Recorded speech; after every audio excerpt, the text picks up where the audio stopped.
This is Kathy Schomer. I'm doing my rough draft on psychiatric disabilities and job accommodations. And basically, in my abstract, I am basically showing that several studies have determined the effectiveness of job accommodations for people with psychiatric disabilities. Yet employer attitudes and discrimination have hindered them from receiving the accommodations they need. And this in turn obviously, as I stated, impacts job, not just employment, but job tenure. Basically, the purpose of this research is to examine factors that create effective accommodations for people with disabilities and to try to itemize them for major depression. For example, as many as 200 workers are going to be screened from 2 different questionnaires, actually 3. One's going to be a questionnaire on the Minnesota Satisfaction Questionnaire and the Rosenberg Self-Esteem as a Worker Scale. The other one's just going to be kind of an interview on paper. We're going to be finding out what kind of accommodations they're currently receiving, what the disability is, what accommodations they are currently receiving, what the job tenure is, and what the disability is, and also what their last evaluation to determine the relationship. Basically, a lot of mental disorders, I kind of like to use psychiatric disorders because I feel that's a little bit discriminatory, that term, are prevalent in the workforce and account for extensive personal and economic burdens. We're looking as many as 28% of people in the workforce struggle with this. And only 38, and working for them is critical because it promotes clinical and social functioning, which is very important when you have a disability that is excluded a lot of time from the population. Yet, and even in spite of internal motivation or vocational rehabilitation supports, a lot of people with psychiatric disabilities have very high unemployment rates. And so, as we stated, there is a correlation between job tenure and providing accommodations for people with disabilities, psychiatric disabilities. And basically, accommodations are defined as changes in the workforce that help the person do the job. This can be a wheelchair, this can be a flexible schedule, this could be additional training, this could be additional feedback, things of that nature. Yet, even though someone needs to disclose the disability to an employer when hired, there's still, to get the accommodation, there are still pros and cons of disclosing. And that is due to stigma. Another problem that people with psychiatric disabilities have is they are not familiar with their rights, and it's important for counselors to educate them on this. My research questions are basically what factors contribute to effective job accommodations for this population, and what factors are most significantly related to the effectiveness of job accommodations to people with major depression.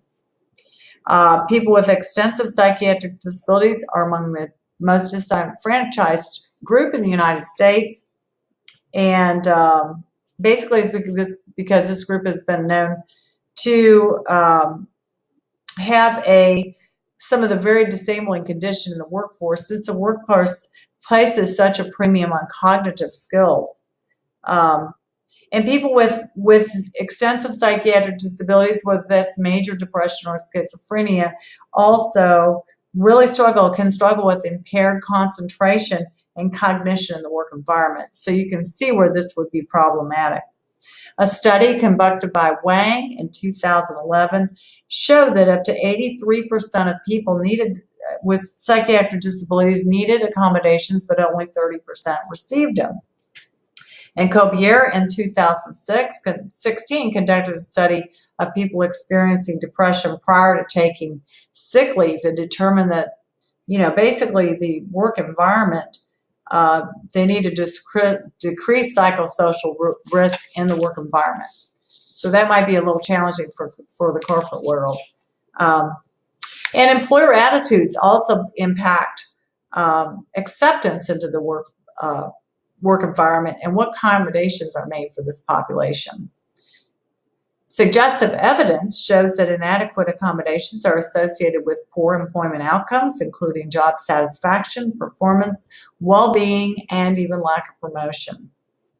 Oftentimes, accommodations can be confusing for this population because the condition is not static, and it's also ambiguous, and so it can be hard to know how to provide them with an accommodation.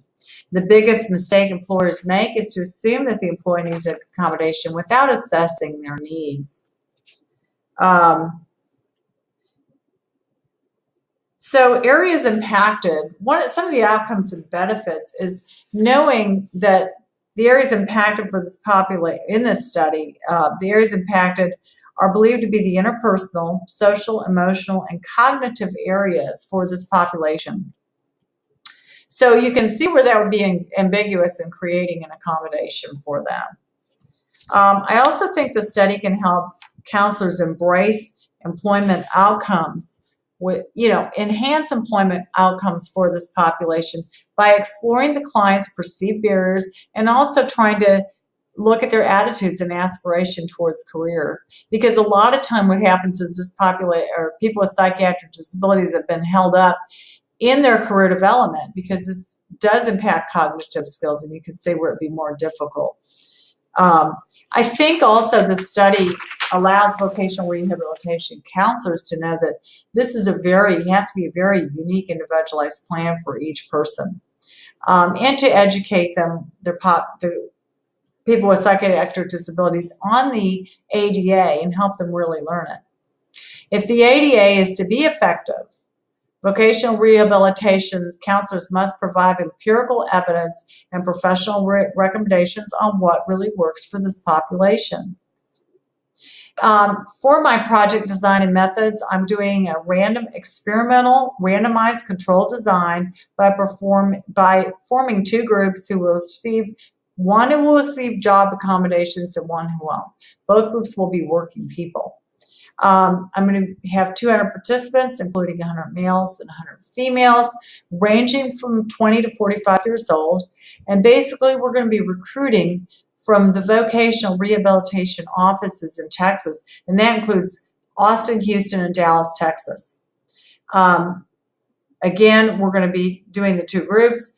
Those who are receiving job accommodations will be interviewed or given a questionnaire to determine what type of accommodation they are receiving, what is their disability, and what is their job tenure, and also what was their last evaluation. So we ask also that the participants bring an evaluation. So we're trying to match accommodations, disability, job tenure, and also work performance on this to see what accommodations are effective.